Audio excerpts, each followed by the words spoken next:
Habemus Papam.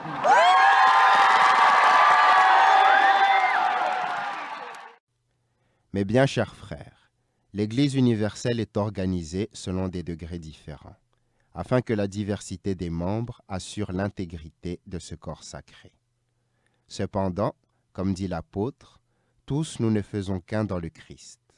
Aucun de nous n'est séparé d'un autre par sa fonction, au point que la plus modeste partie du corps ne serait pas reliée à la tête. Donc, dans l'unité de la foi et du baptême, nous constituons une société sans classe mais bien-aimée, et nous avons une même dignité, selon le saint apôtre Pierre qui nous dit ces paroles sacrées. Vous aussi, comme les pierres vivantes qui servent à construire le temple spirituel, vous serez le sacerdoce saint, présentant des offrandes spirituelles que Dieu pourra accepter à cause du Christ Jésus.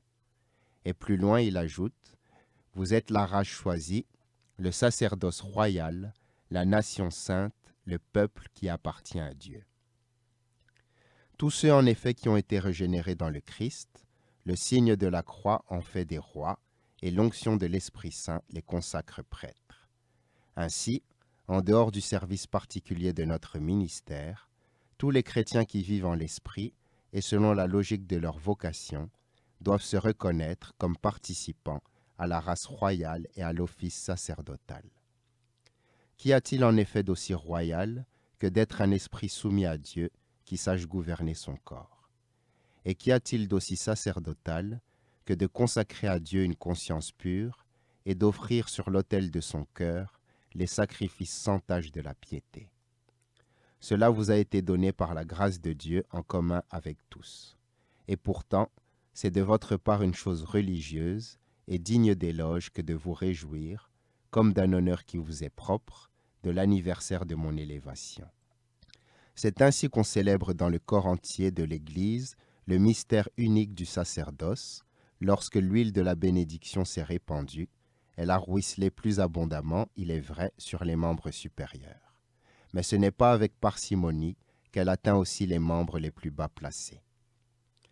Par conséquent, mes bien-aimés, s'il y a pour nous dans ce partage d'un même don un grand motif de nous réjouir ensemble, notre joie aura un objet plus vrai et plus noble si vous ne vous attardez pas à considérer ma médiocrité.